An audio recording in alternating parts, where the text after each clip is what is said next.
How I use the 80-20 rule to lead a happier life, and how you can too. I was first introduced to the Pareto's principle after reading Tim Ferriss's famous 4-hour week.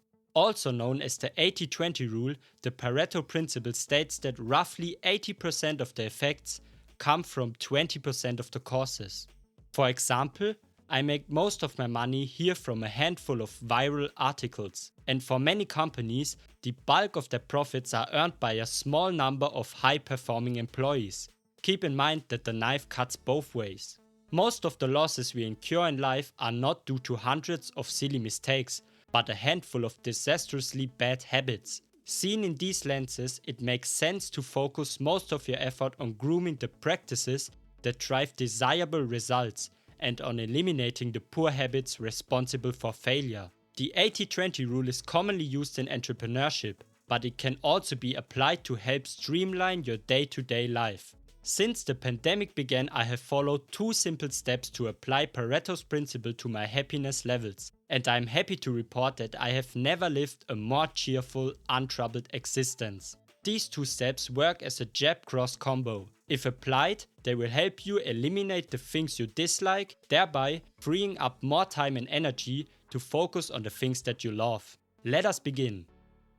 Find 1 to 3 things that make you the most unhappy and eliminate them without mercy. Anthony J. Young wrote in a great article that happiness is more about subtraction than addition. I agree. Happiness is less about feeling good and more about not actively feeling bad. Epicurus, the premier philosopher of happiness, states that pleasure stems from the avoidance of suffering rather than the pursuit of pleasure. He thought that we must first eliminate that which makes us suffer before we can begin to be happy. This idea is supported by Maslow's hierarchy of needs. Maslow wrote that basic human needs such as food and shelter must be met before grand concepts such as love and self-actualization can occur. So here's the golden question.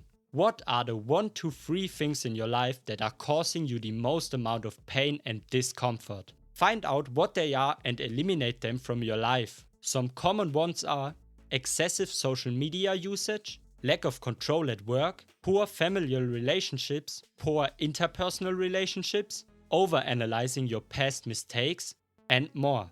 Personally, I've realized that the bulk of my stress comes from several unhealthy relationships. I have since taken measures to distance myself from people who make me miserable, and I'm happy to report that my circle has never been smaller, yet I have never been happier.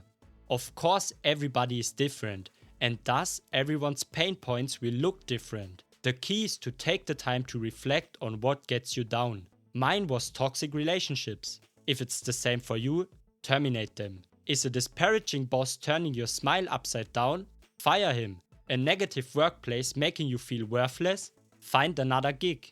To paraphrase Tim Ferriss, to surround yourself with toxicity isn't noble, it's masochistic. If I may be so crass, I'd like to quote a sentence I saw online somewhere.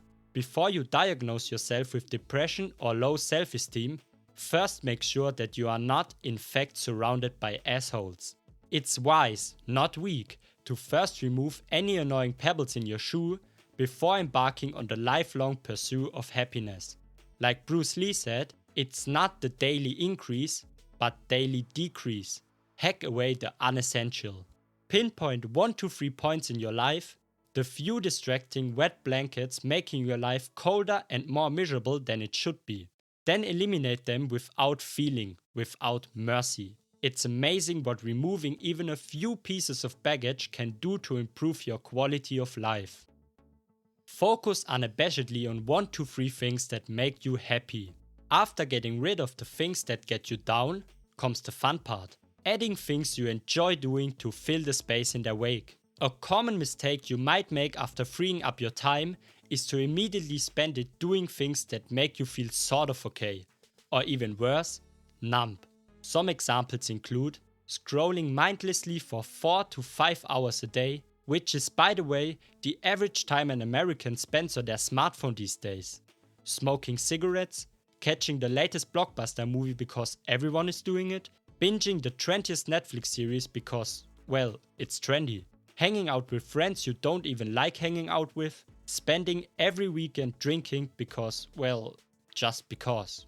All of the above are things I've recently cut out of my life. I realized that if we occupy ourselves with mediocre things that make us feel meh, we are robbing ourselves the opportunity to do things that make us go wow.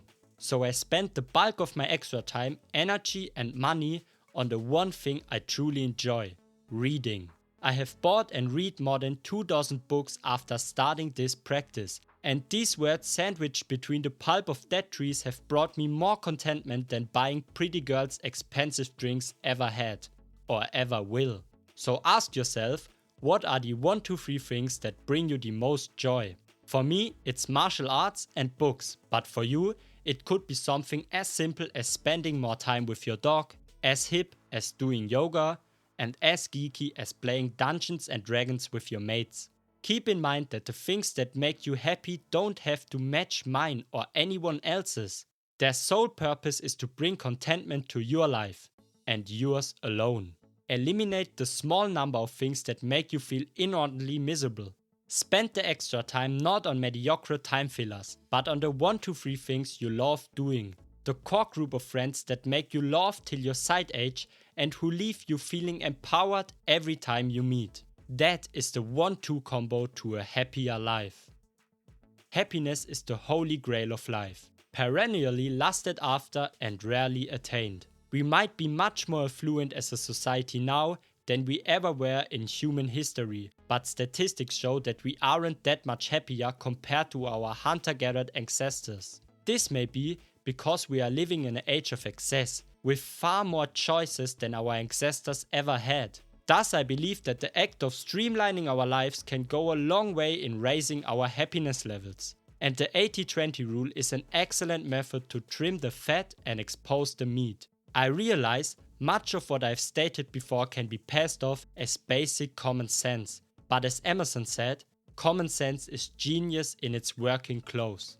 To reiterate, the 80-20 rule is commonly used in productivity and entrepreneurial circles, but you can also use it to lead a happier life. This is best done by, first, eliminating 1 to 3 things that make you unhappy, and second, spending the freed up time and resources on the things that bring genuine joy to your life. It's as simple and as complicated as that. Take care of yourself, we'll see us again. Don't forget to like and subscribe. I hope this video helps you to achieve a smarter living.